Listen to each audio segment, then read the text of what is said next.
All right, what's up, everybody? Welcome to another episode of Stand Tall. It's November 21st. We've got a long one this morning.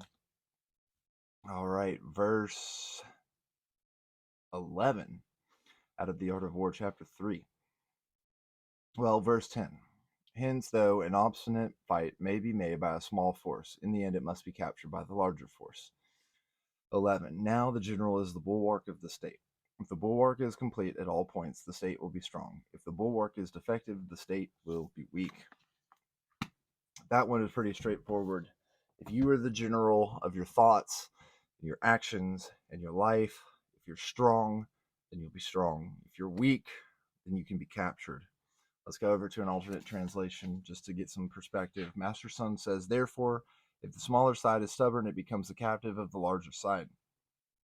Li Kuan says, if the smaller side battles stubbornly without taking its strength into account, it will surely be captured by the larger side. Meng Chi says that the small cannot stand up to the large. This means that if a small country does not assess its power and dares to become the enemy of a large country, no matter how firm its defenses be, it will inevitably become a captive nation. The spring and autumn annals say, if you cannot be strong and yet cannot be weak, this will result in your defeat. So that means to me, if you cannot be strong and yet cannot be weak, this will result in your defeat. It means that if you can't be humble and really accept where you're at strength wise, mental fortitude wise, where you're at in business or however whatever challenge you're facing, then you will surely be defeated. Ho Yongchi says that, well, it says Ho Yongchi told the story of Right General Su Jian of the Han Dynasty, a vice general in the wars with the invading Huns of ancient times. Right General Su and Forward General Zhao of the Forward Army were leading a division of several thousand troops when he encountered a Hunnish force 10 times as large. They fought all day until the Chinese army was decimated.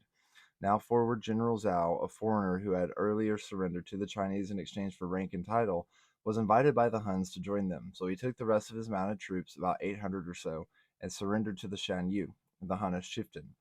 Right General Su, now having lost his entire army, was at a loss to know where to go, being the sole survivor.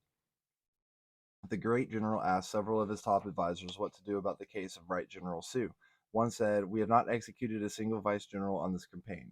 Now this Su Jian has deserted his army. We should execute him to show how serious we are. But another said, no, that is not right. The rule of martial arts say that this is the very stubbornness of the smaller side that makes it the captive of the larger side. Now this Sioux was alone with a few thousand troops when he ran into Shanyu with a few tens of thousands. He fought hard for a day, not daring to have any other thought as long as his soldiers were left. If we execute him now that he has come back by himself, this would be showing people there is no sense in returning. Master Sun says, generals are assistants of the nation. When their assistance is complete, the country is strong. When their assistance is defective, the country is weak.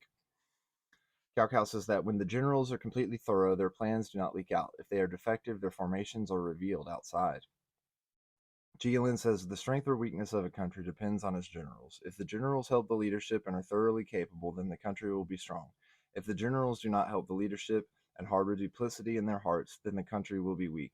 Therefore, it is imperative to be careful in the choosing people for positions of responsibility. Ho Yanqi says complete means having both ability and intelligence. When a country has generals that are thoroughly able and intelligent, then the country is safe and strong. This means that generals have to be completely capable and completely knowledgeable in all operations. Generals in the field must already be acquainted with all the sciences of warfare before they can command their own soldiers and assess battle formations. Wang Chi says that complete means that when generals are good and wise, they are both loyal and capable. To be lacking means to be missing something. Zhang Yi says that when the strategy of the generals is thoroughgoing, opponents cannot see into it, so the country is strong. If there is even a slight gap, then the opponents can take aggressive advantage of this, so the country is weak.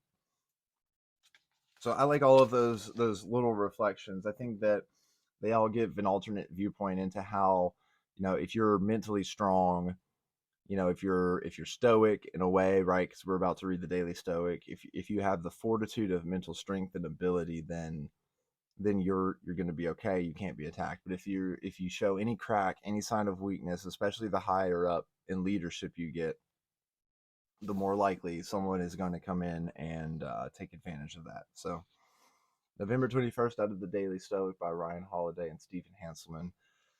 Once is enough, once is forever. A good isn't increased by the addition of time, but if one is wise for even a moment, they will be no less happy than the person who exercises virtue for all time and happily passes their life in it. Chrysippus, quoted by Plutarch in Moralia, Against the Stoics on Common Conceptions, 1062. Loeb, page 682. Perhaps wisdom and happiness are like winning a medal in the Olympics. It doesn't matter whether you won 100 years ago or 10 minutes ago, or whether you won just once or in multiple events. It doesn't matter whether someone beats your time or score down the road, and it doesn't matter whether you never compete again. You'll always be a medalist, and you'll always know what it feels like. No one can take that away, and it would be impossible to feel more of that feeling. The Juilliard trainer actor Evan Handler, who not only survived acute myeloid leukemia but also severe depression, has talked about his decision to take antidepressants, which he did for a deliberately brief time. He took them because he wanted to know what true normal happiness felt like. Once he did, he knew he would stop. He could go back to the struggle like everyone else. He had the ideal for a moment, and that was enough. Perhaps today will be the day when we experience happiness or wisdom. Don't try to grab that moment and hold on to it with all your might. It's not under your control for how long it lasts. Enjoy it, recognize it, remember it. Having it for a moment is the same as having it forever. Wow. Yeah. You can hang on to certain feelings, and that's the truth. um you know, you you need to be wise, right, in the decisions you make, just like Sun Tzu is saying, in the decision to know whether you're strong or weak. And Ryan Holiday and Stephen Hanselman point out that, there's people who have done this as well, and that we can do that as well. We can recognize if we're struggling, and we can hold on to those moments of happiness, or we can be having the worst day, but we can still have a good memory that we've held on to for a long time. And that's what's important, is knowing where you're at emotionally, and in doing so, that's how we stand tall, and that's what gets us through.